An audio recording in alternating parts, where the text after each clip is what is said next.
Hello everyone, welcome back to Fighters channel. Anthony Joshua's team question doping testing for Daniel Dubois. Anthony Joshua will face newly elevated world champion Daniel Dubois on September 21st at Wembley Stadium. The title clash was made possible by formerly undisputed champ, who has beaten both of the Brits, vacating his IBF belt, which saw Dubois upgraded from interim to full champion. Despite both men typically being respectful in the build-up to bouts, tensions rose during their first face-to-face when young Dubois told Joshua they could fight straight away. AJ warned the champion that he did not take disrespect lightly and threatened to hit him with a chair. The pre-fight promotion has now taken another twist in the form of Joshua's management team, 258, sending a public message to Frank Warren's Queensberry Promotions, asking why their man Dubois had not signed up for voluntary anti-doping association testing yet. Dubois has successfully completed WADA testing on a number of occasions,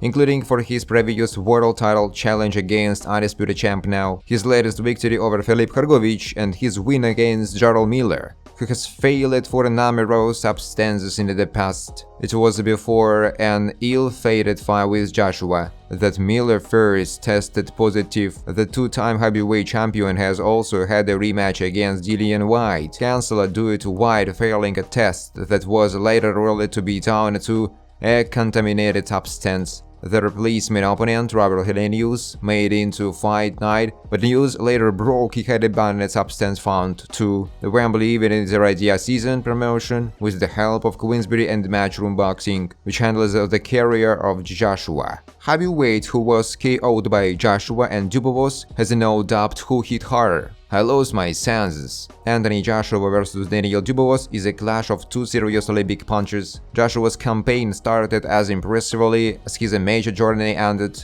After picking up an Olympic gold medal at London 2012, he went on a knockout spree that took him all the way to the IBF world title in quick time. After a few defenses and adding the WBO and WBA titles to his collection, he first ran into trouble against late stand-in Andy Ruiz Jr. in 2019, but after a shocking knockout loss, he managed to regain his belt in the rematch. Since then, he has taken two further losses to undisputed champ, but once again got back to winning ways in the last year or so with 4 back-to-back victories. Journeyman Darian Darch was a future in both men as they come up and, speaking to pro boxing fans, discussed the fight. In all fairness to Dubois, since the JoJo's fight he is got a lot taller.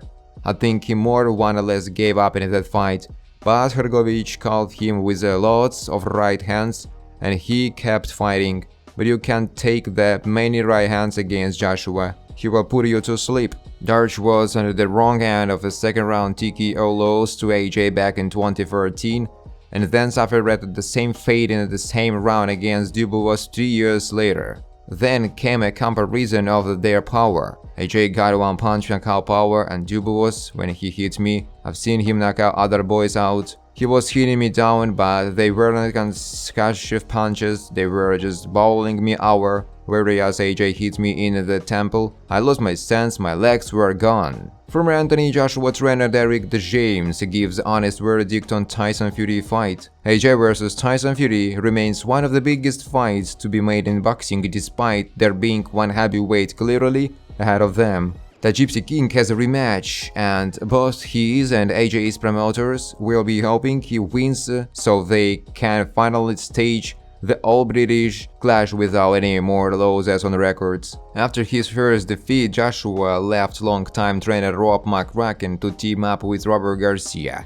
Upon losing the rematch, he moved on to Derek James, whom he stayed with 4 wins over Jermaine Franklin and Robert Helenius. He would be trained by Brisbane Davison for his next victory over Otto Wallin, and confirmed that would be the partnership going forward, as he moved into a Francis Ngannou fight. In an interview, James, who remains on good terms with AJ, was asked what he thought about his uptick in form of late. He's been who he is the biggest thing in boxing. I don't think he looks better now than he looked 2 fights ago. I think he's getting down, and when you're getting it down, you get more comfortable in what you're doing, so you're able to do better. Competition matters. Francis Ngannou was very difficult because you don't know what he is gonna do. You gotta be able to be present enough to engage of what he does. After Fury struggled and scored a split decision against Ngannou, Joshua knocked the former UFC heavyweight champ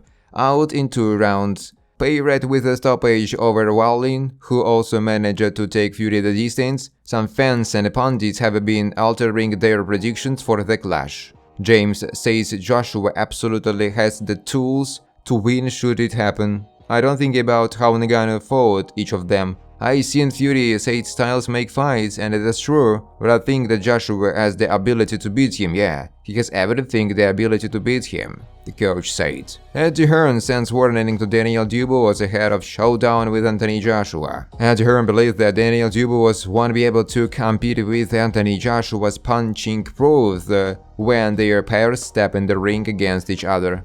The two Brits will go head-to-head at Wembley Stadium as Dubois defends his IBF heavyweight title against Joshua. It's already a highly charged encounter, with the pair having to be separated during the press conference to announce the fight, but Hearn says that although Dubois is a big hitter, Joshua will outgun the champion. Both are going to be letting their hands go, he said. Both are very dangerous. Some people call it a shutout, but I think AJ's top good fighter. He is too accurate, he is too good, and I think if you are going to get hit against Anthony Joshua, you're going to have serious problems, and AJ's not gonna stand in front of him like Filip Hrgovic and just ship shots. It's a two very dangerous heavyweight punchers, who are in the form and confidence of their career. For Dubois, the Miller and the Hrgovic fight have taken him the most dangerous point of his career so far. It's not a good time to fight Dubois, and it's definitely not a good time to fight AJ, he said. Otto Wallin replaces Anthony Joshua in WBC rankings. Tyson Fury is a new mandatory. Tyson Fury is the leading heavyweight contender in the latest WBC rankings, following confirmation that Anthony Joshua, the previous WBC mandatory, will challenge the IBF titleist Daniel Dubois in September. Joshua has been removed from the ratings as per WBC policy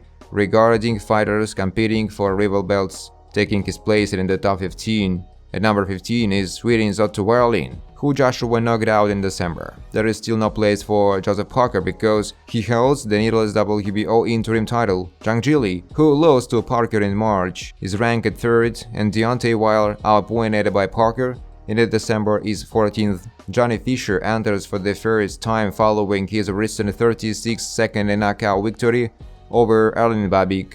The Rome 4 ticket seller is rated at 38, but Babik keeps his place at Bridgerweight, where he can count at 15th. Thanks for watching, guys. If you like this video, please subscribe to my YouTube channel. I really want to get 20,000 subscribers on my YouTube channel.